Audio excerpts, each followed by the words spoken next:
Okay बच्चों, तो ये आपके पास फर्स्ट क्वेश्चन है जिसको हम लोग क्वेश्चन 7 कह रहे हैं। तो क्वेश्चन नंबर 7 है बच्चों, a particle of mass 2 kg is fired up on a smooth slope of length 4 meter with initial speed 10 meter per second। तो यहाँ पे बच्चों सबसे पहले ये समझ में आना चाहिए कि ये जो स्लोप है, स्लोप का मतलब अगर आप हिंदी में समझे तो उसको हम लोग झुकाव भी कहते हैं। ये जो स्लोप है वो 30 डिग्री पे इंक्लाइंड है हॉरिजॉन्टल के साथ। तो बच्चों ये जो है आपका स्लोप है, ठीक है। इस स्लोप की लेंथ दी है, लेंथ कितनी है 4 मीटर।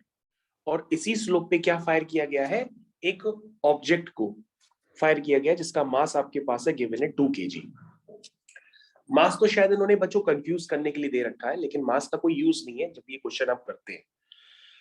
बच्चों ये याद रखिएगा, मास का यूज तभी होता है जब आपसे फोर्स भी पूछा जाए, क्योंकि force is equal to mass into acceleration होता है।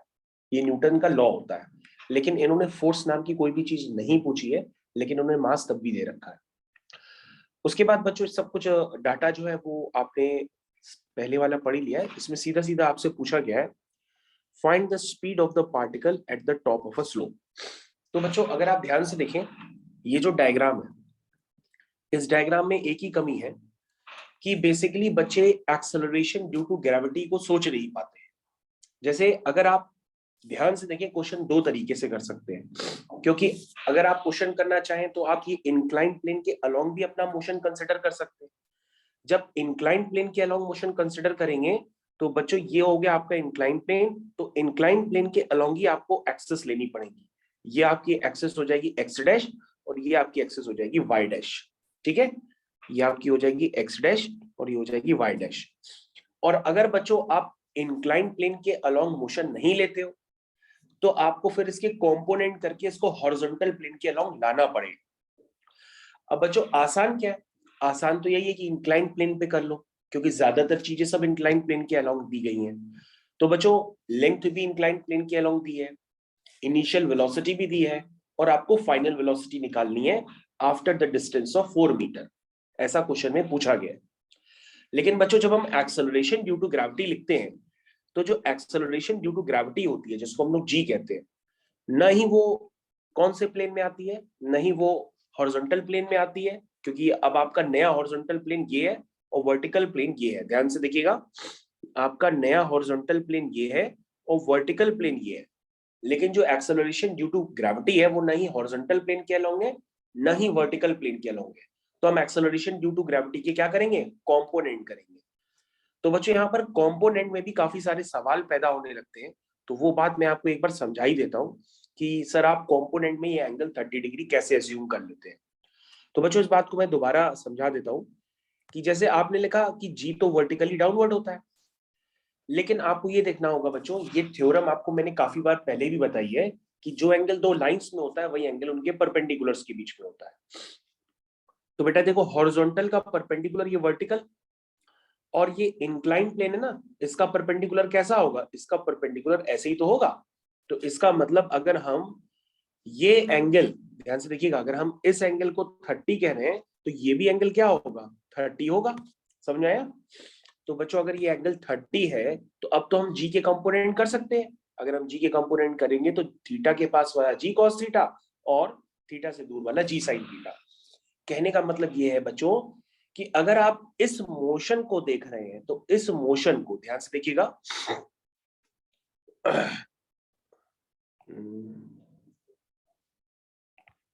तो बच्चों मैं आपको बता रहा था, अगर आप इस मोशन को देख रहे हैं तो इस मोशन में आप ध्यान से देखिए, ये बिल्कुल स्ट्रेट लाइन मोशन की तरह है, क्योंकि हॉरिजॉन्टल प्लेन को जैसे ही आप नीचे ले आएंगे, बॉल आप नीचे खड़ी कर देंगे तो ये स्ट्रेट लाइन मोशन की तरह दिख रहा है।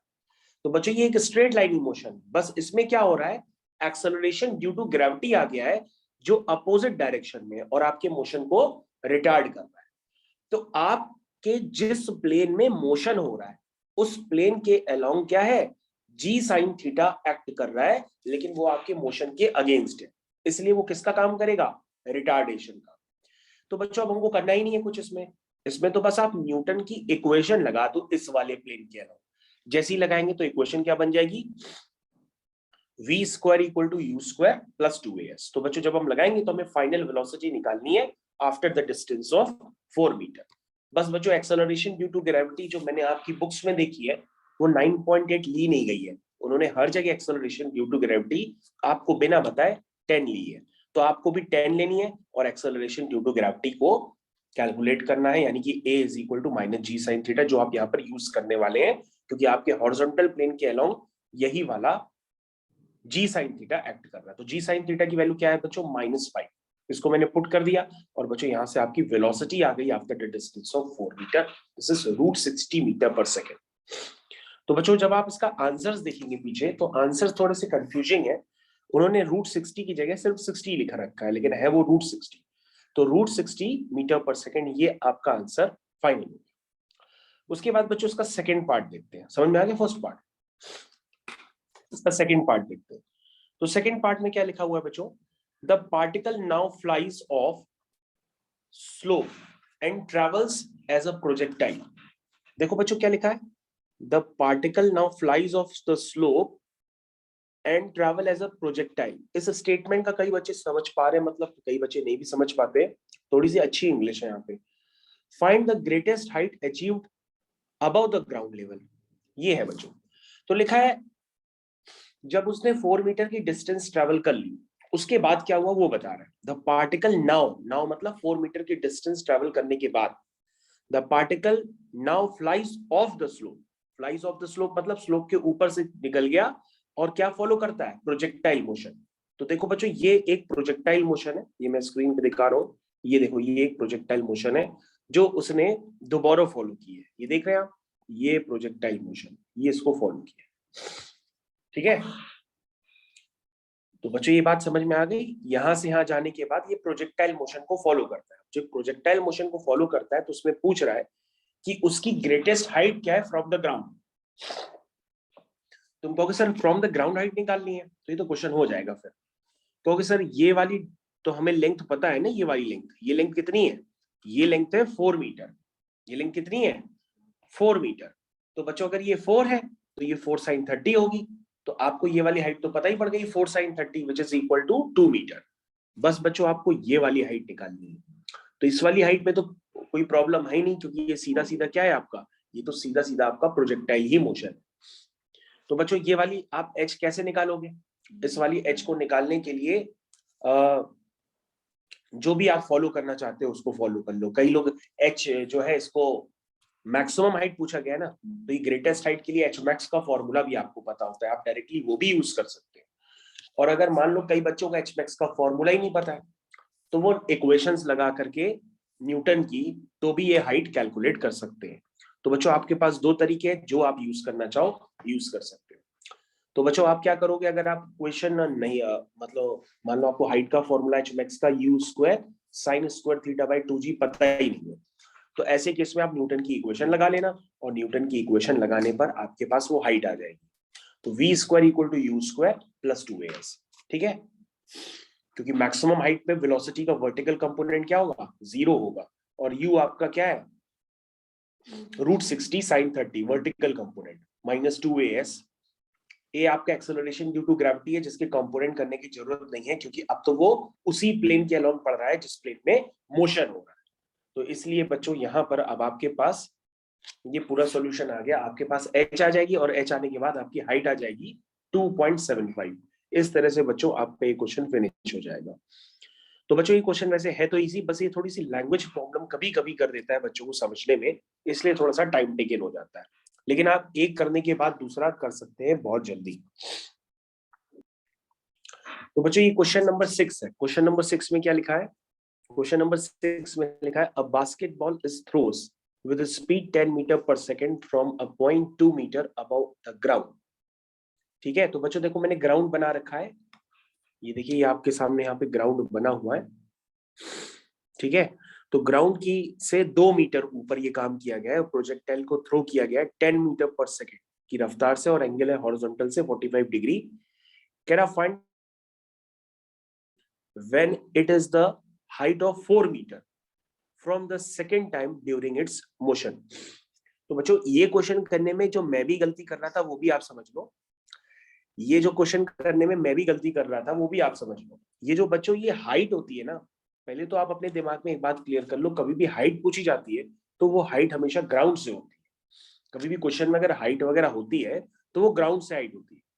तो बच्चों ये 4 मीटर पता है, ये 4 मीटर दिया था, तो पहले मैं क्वेश्चन क्या कर रहा था, मैं यहां से 4 मीटर ले रहा था, लेकिन यहां से मतलब कि धरती के ऊपर से आपको 4 मीटर नहीं लेना है, आपको इंक्लूडिंग ग्राउंड उसको मिला के 4 मीटर लेना है। यानी कि अगर वो 4 मीटर ऊपर है तो 2 मीटर तो पहले से वो ऊपर था और 2 मीटर यहां से ऊपर हो गया, तो इसका मतलब 2 मीटर और 2 मीटर कितना हो गया, ये हो गया आपका 4 मीटर।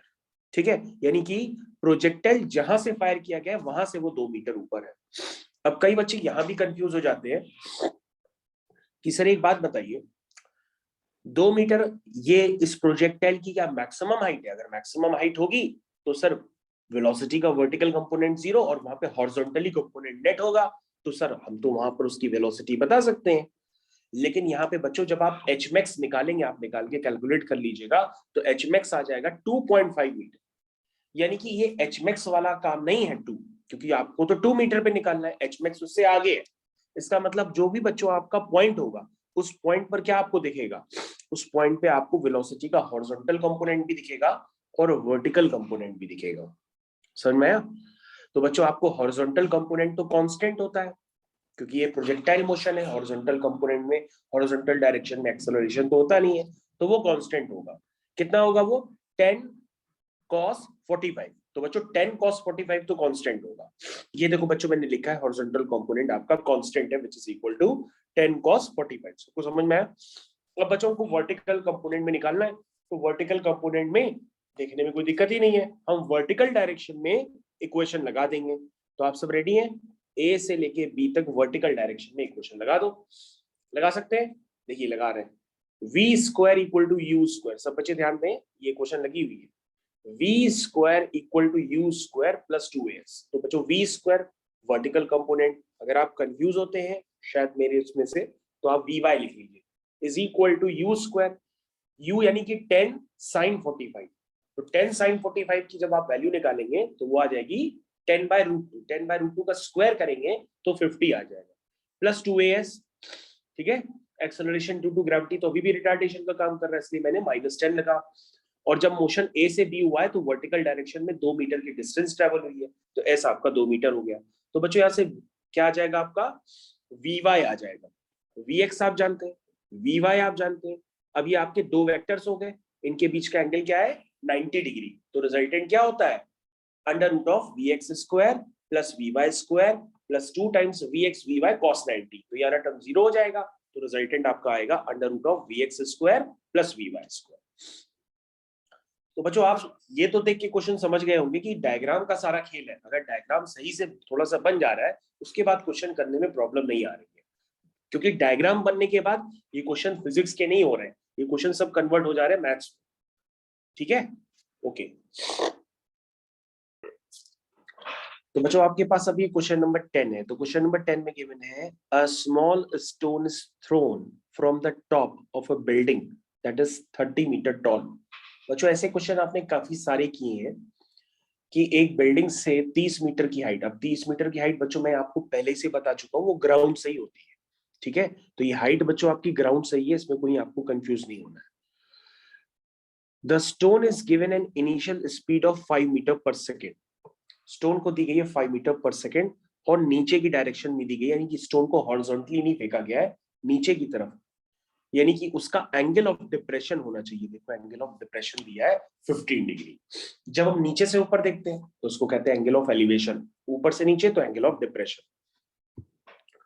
तो बच्चों अब करना कुछ नहीं है, अगर आप इसके मोशन को बहुत ही ध्यान से देखेंगे तो इस प्रोजेक्टाइल को जितना टाइम ए से बी आने में लगेगा उसी प्रोजेक्टाइल को उतना टाइम ए से सी आने में लगेगा। दिस इज अ पॉइंट सी।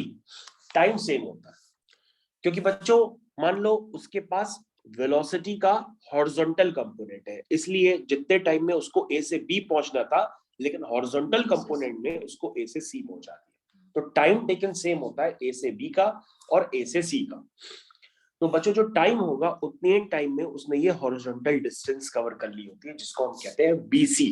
ठीक है, तो बच्चों अब आप अपने हिसाब से करो। यहाँ पर सॉल्व करने में मेरे को बहुत ज्यादा प्रॉब्लम आई थी, तो मेरा एक जगह कॉन्फिडेंस भी लूज हो रहा था, मेरे को लग रहा था मैं ही गलत कर रहा हूँ, लेकिन ये मैं सही कर रहा था।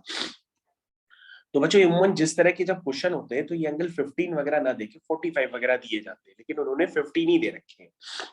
तो आपने क्या किया, फॉर्मूला लगाया था S equal to u t plus half a t square, vertical direction में मैंने इसको लगाना स्टार्ट कर दिया। तो मैं यहाँ लिख देता हूँ कि मैंने लगाया जरूर है, लेकिन मैं इसको वर्टिकल डायरेक्शन में लिखूंगा, यानी कि वर्टिकल डायरेक्शन आपका हो गया A से B। ठीक है, तो A से B में बच्चों जब हम लगाएंगे तो डिस्टेंस ट्रेवल कितनी है 30। U की वेलोसिटी, बच्चों साइन कन्वेंशन में अगर आप कंफ्यूज हो रहे हैं तो मैं आपको बता देता हूँ। देखो सारी चीजें मेजॉरिटी जहां पर होती है, अगर वो सब एक जगह पे मेजॉरिटी दिख रही तो सबको पॉजिटिव मान लो, लेकिन उसको कोई अपोजिट हो रहा है तो उसको नेगेटिव मान लेना। क्योंकि हमसे कई बच्चे पूछ रहा था कि सर ये पॉइंट ऑफ ओरिजिन तो मोशन का ये ए है, तो ये से नीचे की तरफ जाएंगे तो आपकी डिस्टेंस तो यहाँ -30 होनी चाहिए, वेलोसिटी आपकी -5 सेंट 15 होनी चाहिए। तो सर अब आपने वो सब लिखा नहीं है, तो हमने बच्चों को बता दिया कि बेटा सब कुछ ही नीचे है, तो हम माइनस क्यों लगाएंगे, हम माइनस मल्टीप्लाई करके उस इक्वेशन को प्लस में भी तो कन्वर्ट कर सकते हैं। क्योंकि माइनस का इंडिकेशन ये नहीं है कि आप हर जगह माइनस ही लगा दें। जब सारी मेजोरिटीज नीचे की तरफ है तो आप सबको ही प्लस मान के एज्यूम कर लो, उनको जो अपोजिट डायरेक्शन में आए उनके साथ उनको माइनस मान लेना। तो बच्चों प्लस माइनस साइन पे कंफ्यूज नहीं होना है, वरना आपको खूब सारे आपके क्वेश्चन में माइनस दिखेंगे, आपको क्वेश्चन ही नहीं अच्छा लगेगा। तो आप ये याद रखिएगा, जहां पर मेजोरिटी चीजें हो उसको आप प्लस ही मानिएगा। ओके, तो ये 30 is equal to 5 sine 15 into t plus half 10 t square, क्योंकि जी तो पता ही है, जी बच्चों आपको कहीं नहीं दिया जाएगा, आपको खुद से लेना है 10। ये बच्चों इक्वेशन बन गई क्वाड्रेटिक इक्वेशन। क्वाड्रेटिक इक्वेशन बनते ही मेरा इसी स्टेज पे कॉन्फिडेंस लूज होने लगा, मैं क्वेश्चन यहाँ से छोड़ने वाला था, लेकिन फिर मेरे को लगा शायद करके देखूं, तो मैंने कैलकुलेटर वगैरह यूज किया, इसका डिस्क्रिमिनेंट निकाला, डिस्क्रिमिनेंट पॉजिटिव आ रहा था। हालांकि ये कैलकुलेशन बहुत ही मेरे को अजीब लग रहा था, तो फिर मैंने यहाँ पर एक टाइम निकाला, तो टाइम हमारा निकल के आ गया 2.3 सेकेंड, यानी कि उसको ए से बी पहुंचने में 2.3 सेकेंड्स लगे। तो ये आ गया, आंसर भी मैच कर रहा है। तो जो फर्स्ट पार्ट आ गया आपका कि find the time taken for the stone to reach the ground. Second part पे चलते हैं, लिखा है find the speed of the stone as it hits the ground. तो बच्चों ये देखो यहाँ पे ये हिट करेगा सी पॉइंट पे, तो बच्चों जब सी पॉइंट पे हिट करेगा तो वेलोसिटी का हॉरिजॉन्टल कंपोनेंट वही है, वर्टिकल कंपोनेंट बच्चों आप निकाल लो। तो वर्टिकल कंपोनेंट के लिए फिर से आप ए से बी में वर्टिकल डायरेक्शन में लगा दो, क्योंकि हॉरिजॉन्टल कंपोनेंट तो वही रहेगा आपका 5 cos 50 horizontal component this is uy is equal to 5 cos 50। तो वर्टिकल कंपोनेंट आप ए से बी में लगा दो, इक्वेशन आपका आ जाएगा।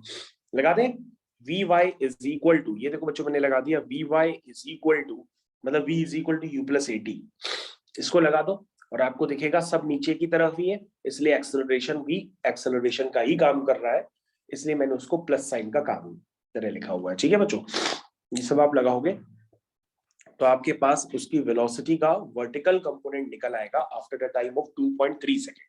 ठीक है, तो 2.3 सेकेंड ये लिखा हुआ है, 2.3 सेकेंड हमने इस क्वेश्चन में यूज किया v equal to u plus 80 में, यानी 2.3 सेकेंड बाद उसकी जो फाइनल वेलोसिटी है वो है 24.3 मीटर पर सेकेंड।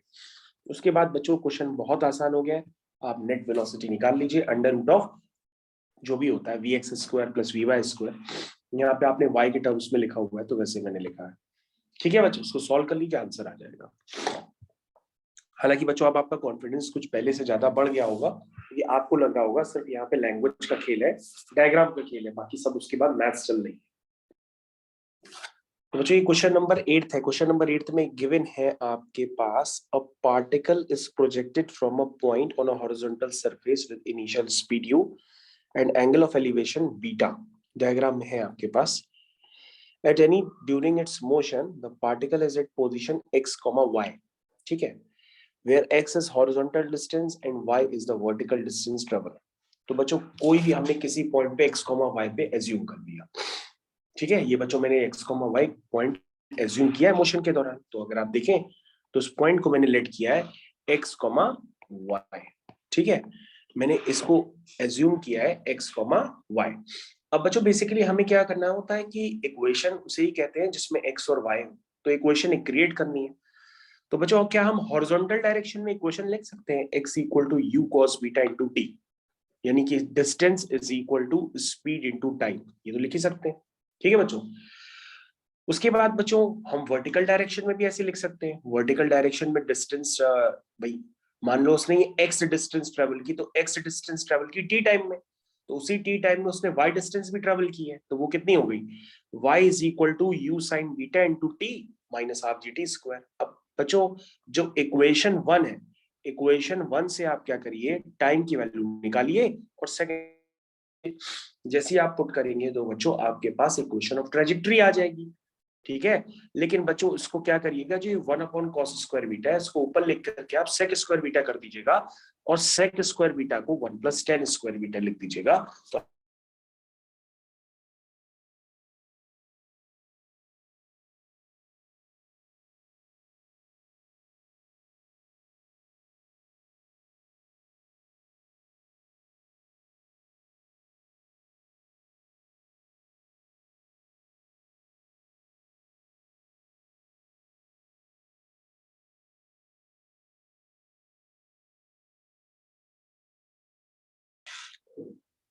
तो बच्चों अगर आप इस क्वेश्चन में निकालना चाहते हैं तो यहाँ पर आपको क्या करना पड़ेगा, सबसे पहले आपको फर्स्ट पार्ट अपना कंप्लीट करना है। फर्स्ट पार्ट में आपको निकालना है इक्वेशन ऑफ ट्रेजेक्ट्री। ठीक है, तो बच्चों यहाँ पर ध्यान दीजिएगा, यहाँ पर बच्चों एक कंफ्यूजन भी क्रिएट किया गया है। अगर आप क्वेश्चन ध्यान से नहीं पढ़ते हैं तो उसमें लिखा है पार्टिकल पी इज प्रोजेक्टेड। उसके बाद बच्चों यहाँ देखो, यहाँ से कंफ्यूजन होता है थोड़ा, P subsequently passes through the point A. Question पढ़ के अचानक फील होता है कि दो पार्टिकल्स आ गए हैं, अचानक फील होता है क्योंकि इन्होंने डायग्राम ऐसा बना रखा है कि ऐसे लग रहा है कि दो पार्टिकल्स का मोशन कराया जा रहा है, लेकिन ऐसा है नहीं। ये वही पी पॉइंट है जो मोशन के दौरान पॉइंट ए से पास करता है। और ये बच्चों एक जो नई लाइन बनाई है रेड कलर की, वो इंडिकेट कर रही है कि उस समय उसका जो हॉरिजॉन्टल से एंगल ऑफ एलिवेशन है वो 30 डिग्री है। वो तो जाहिर सी बात है, जितना आगे जाएगा उसका एंगल ऑफ एलिवेशन कम होता जाएगा।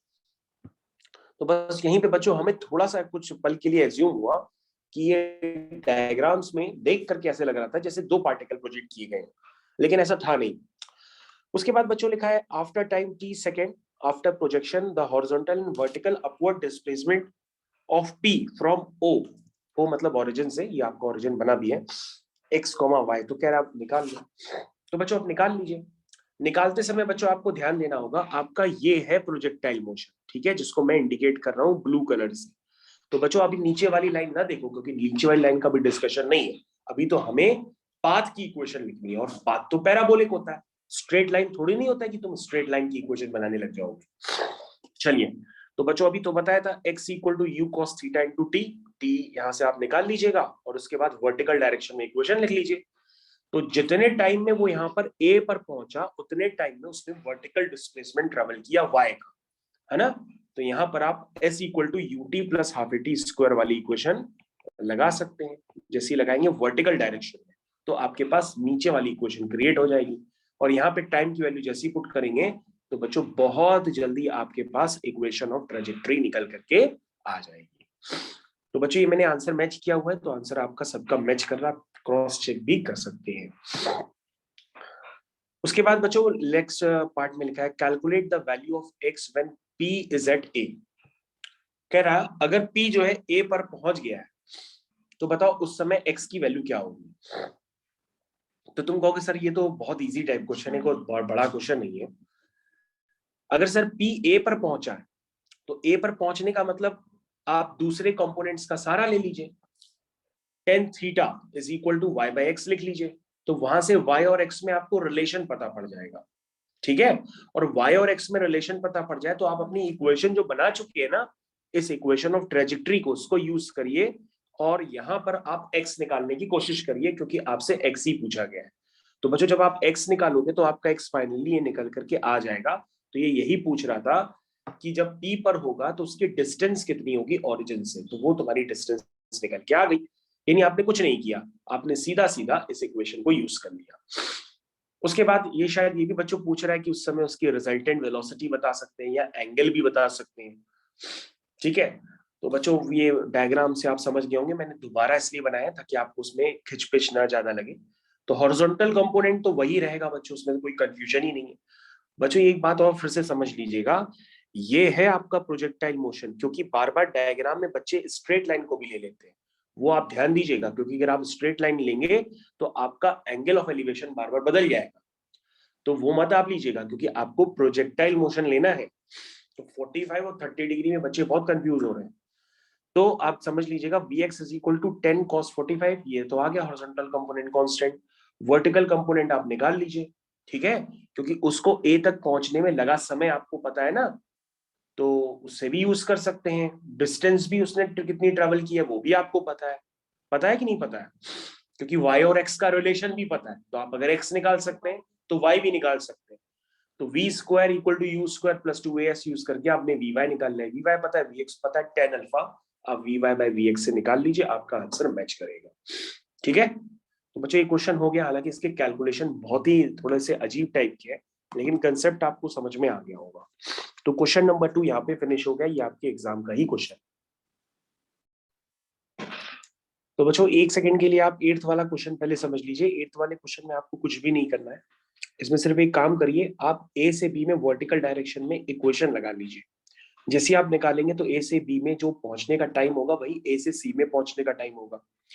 तो बच्चों जब वो टाइम निकल आएगा कि time taken from A to B is equal to time taken from A to B is equal to time taken from B to C, तो आपके पास टाइम आ गया बी टू सी का, तो डिस्टेंस निकाल सकते हैं, distance is equal to speed into time. Speed आपका horizontal component क्या है, 15 है, ठीक है, वो पहले ही से गिवन है, और टाइम आपने निकाल लिया। इसको बच्चों सिंप्लीफाई कर लीजिए, 6√15 आ जाएगा। बच्चों क्वेश्चन नंबर 8 काफी इजी है, और अगर आप अपने एग्जाम पॉइंट ऑफ व्यू से देखेंगे तो उसमें इसी टाइप के क्वेश्चन होंगे, बहुत टफ नहीं आएंगे स्कूल लेवल पे। उसके बाद बच्चों क्वेश्चन नंबर 10 भी स्कूल लेवल ही क्वेश्चन है, लेकिन थोड़ा सा पहले पढ़ा होना चाहिए। इसमें क्या लिखा हुआ है, ओके मैं एक बच्चों आपको बात बताऊं, क्वेश्चन नंबर 10 है तो इजी, लेकिन है बेसिकली ये मैथमेटिक्स का क्वेश्चन। बेसिकली याद करो बच्चों, कभी भी आपको लोकस निकालना होता है, तो लोकस कैसे निकालते हो, लोकस के लिए आप कोई कंडीशन बना लेते हो ना, और कंडीशन में फिर एलिमिनेट कर लेते हो अल्फा बीटा जो एक्स्ट्रा टर्म आ जाते हैं, और उसको लोकस में कन्वर्ट कर लेते हो। Locus is the path. तो बच्चों इन्होंने क्या किया, इनडायरेक्टली आपसे लोकस पूछा है। देखो क्वेश्चन में क्या लिखा है, a particle is projected from a point on a horizontal ground with initial speed u and angle of elevation alpha. कह रहा है शो करो कि ये पार्टिकल प्रोजेक्शन किसी टाइम पे टी पे उसका ये रिलेशन। तो तुम कहोगे सर हमको तो इक्वेशन ऑफ ट्रेजेक्टरी पहले से ही पता है, तो हमने कहा इक्वेशन ऑफ ट्रेजेक्टरी कैसे बनाते थे, x equal to u cos beta into t, ये आपकी फर्स्ट इक्वेशन हो गई, और ये आपकी सेकंड इक्वेशन हो जाएगी, ये फर्स्ट और ये सेकंड। अब ध्यान से देखो, अगर आप फर्स्ट और सेकंड इक्वेशन को यूज करके इक्वेशन ऑफ ट्रेजेक्टरी बनाते हो तो उसमें क्या आता है, टाइम का टर्म नहीं होता है, ध्यान दिया करो, उसमें टाइम का टर्म नहीं होता है, उसमें अल्फा बीटा ये वाले टर्म्स होते हैं ना। लेकिन इसने जो आपको प्रूविंग के लिए कहा है उसमें कह रहा है टाइम का टर्म है, तो अब आपको टाइम को एलिमिनेट थोड़ा ना करने बैठ जाओगे।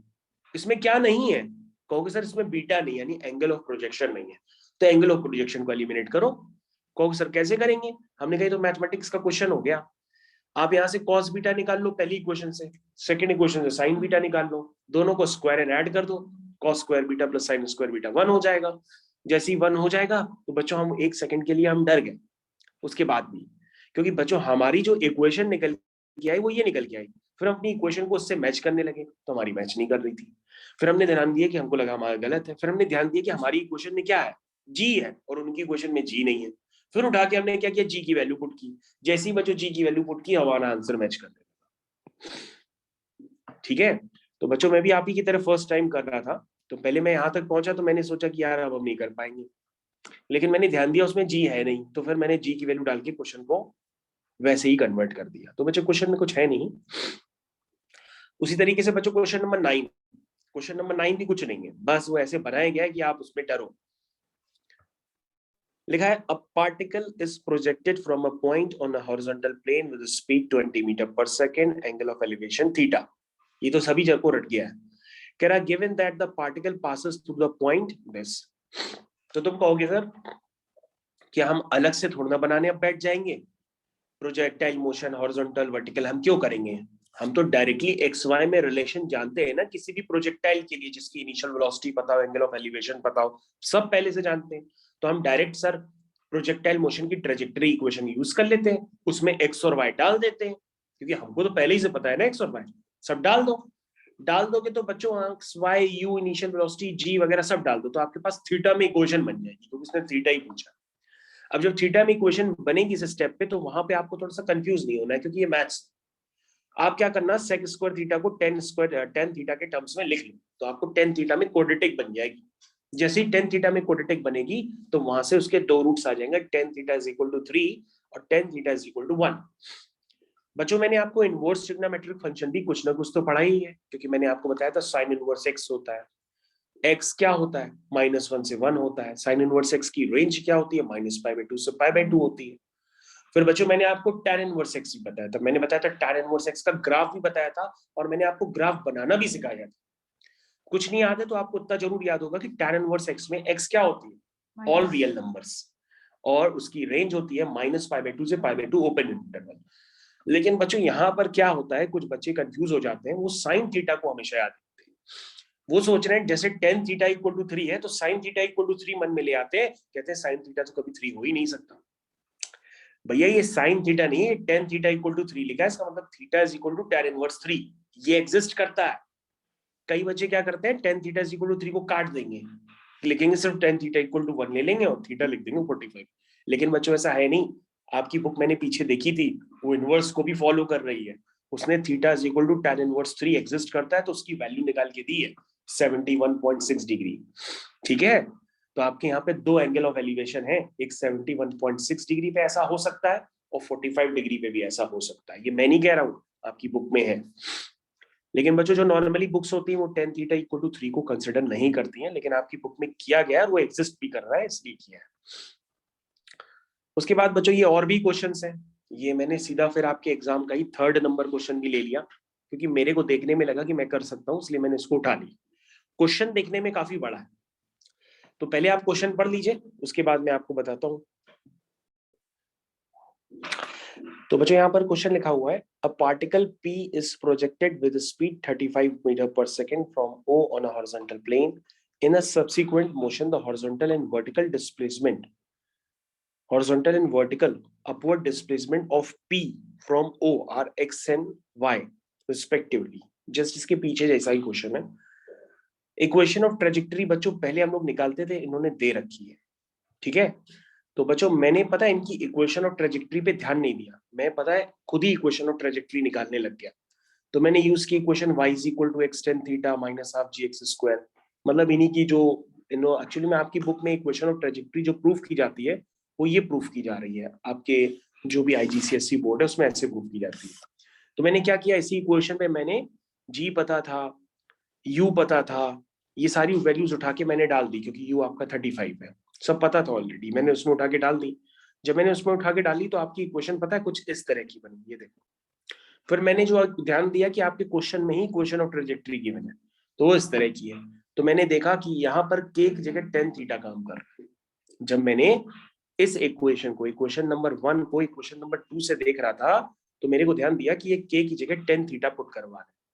हाँ, हो सकता है मैं 2 निकालता ही नहीं, मैं डायरेक्टली जो आपके पास गिवन डाटा है उसी को देखता, तो भी मेरे को समझ में आ रहा था कि ये k की जगह टेन थीटा उन्होंने पुट किया है। बस आपको ये पता होना चाहिए कि आपका जो बोर्ड है वो इक्वेशन ऑफ ट्रेजेक्टरी की प्रूविंग ऐसे ही करवा रहा है, इसलिए उन्होंने ऐसे ही इक्वेशन लिख करके दी। ठीक है, उसके बाद बच्चों क्वेश्चन बहुत आसान है, क्वेश्चन में कुछ नहीं है, ये लिखा है कि वो पास करता है ए से बी से। अब बच्चों कोई भी पाथ है उस किसी पॉइंट से पास कर रहा, तो वो पॉइंट तो सेटिस्फाई करेगा, तो मैंने उठा के उसको सेटिस्फाई करा दिया 14 ए से। फिर मैंने 42 से भी उसी इक्वेशन को सेटिस्फाई करा दिया जो आपकी इक्वेशन ऑफ ट्रेजेक्टरी के टर्म्स में गिवन है। तो बच्चों ऐसे आपकी दो इक्वेशंस बन गई, इक्वेशन 1 इक्वेशन 2। फिर से देखो बच्चों मैंने दोबारा यहाँ पे हुई, this is equation 1 and this is equation 2। बच्चों इन दोनों को मेरे को सॉल्व करना था, दो इक्वेशन दो वेरिएबल, तो मैंने क्या किया, कुछ सॉल्व नहीं किया, मैंने पहली इक्वेशन में 2 का मल्टीप्लाई कर दिया, तो यहाँ पे लेफ्ट हैंड साइड में 2a हो जाएगा, 2 का मल्टीप्लाई करते हैं, और 2a की वैल्यू ये की, ये मैंने लेफ्ट हैंड साइड पे लिख दिया, और राइट हैंड साइड में इसमें 2 का मल्टीप्लाई करके ये लिख दिया। देख रहे हो बच्चों, इस इक्वेशन में हमने 2 का जैसे ही मल्टीप्लाई किया तो सेकंड इक्वेशन से ही रिलेट हो गया। ठीक है, क्योंकि लेफ्ट हैंड साइड 2a हो जाएगा, और 2a की वैल्यू आप सेकंड इक्वेशन से लेफ्ट हैंड साइड पे डाल देना, बाकी राइट हैंड साइड में 2 का मल्टीप्लाई करके लिख दो। तो बच्चों यहाँ पे फिर से मेरा एक कॉन्फिडेंस ब्रेक होने लगा था अचानक, लेकिन फिर बच्चों मैंने अपने होश संभाले, लेकिन मैंने बहुत स्मार्ट कैलकुलेशन किया, वरना मैं क्या कर रहा था, एलसीएम वगैरह लेने जा रहा था। तो मैंने एलसीएम वगैरह नहीं लिया, हमने थोड़ा सा पेशेंस रखा और थोड़ा सा स्मार्ट कैलकुलेशन किया। तो स्मार्ट कैलकुलेशन करते ही हमारे पास ये इक्वेशन बहुत ही जल्दी रिड्यूस फॉर्म में कन्वर्ट हो गई। ठीक है, फिर मैंने इसके फैक्टर कर लिए, तो यहाँ से के यानी के का मतलब टेन थीटा, टेन थीटा आपका हाफ आने लगा और टेन थीटा आपका 2 आने लगा। दो तरह के टेन थीटा आने लगे तो दो तरह के एंगल ऑफ प्रोजेक्शन आ जाएंगे। और शायद ये कुछ ऐसे ही पूछ भी रहा था कि उन दोनों में से एक एंगल ऑफ प्रोजेक्शन 63.435 डिग्री है, और वो है भी जब आपका टेन थीटा 2 आएगा। ठीक है, उसको आप कैलकुलेटर से निकालेंगे tan इनवर्स 2 की वैल्यू, तो वो यही निकल के आएगी। ठीक है, उसके बाद बच्चों ये सब नॉर्मल सी चीजें पूछ रहा है, ये आप खुद भी निकाल सकते हो। Find the time after projection when p passes through a, time पूछ रहा है। तो बच्चों अब ये इक्वेशंस वगैरह इतनी तो आप लगाना जान चुके हो। तो ये क्वेश्चन सेकंड पार्ट के लिए मैंने अप्लाई किया और ये थर्ड पार्ट के लिए भी मैंने अप्लाई करके आपको दिया है। क्योंकि आप थीटा निकाल चुके हो तो टाइम वाइम को सब आप निकाल सकते हो, क्योंकि x equal to u cos theta to t से टाइम निकल आएगा। ठीक है, और अगर आपको कुछ ये रिजल्टेंट अल्फा वगैरह पूछ रहा तो किसी भी पॉइंट पे निकालने के लिए आपको यूएक्स यूवाई चाहिए होगा, वो सब आप यूज करके निकाल सकते हो, क्योंकि बेसिकली आपको टाइम तो पता ही है। ठीक है ना, उस पॉइंट तक पहुंचने का टाइम पता है। तो बच्चों इस तरह से आपका ये भी एग्जाम का क्वेश्चन यहाँ पे फिनिश हो जाएगा।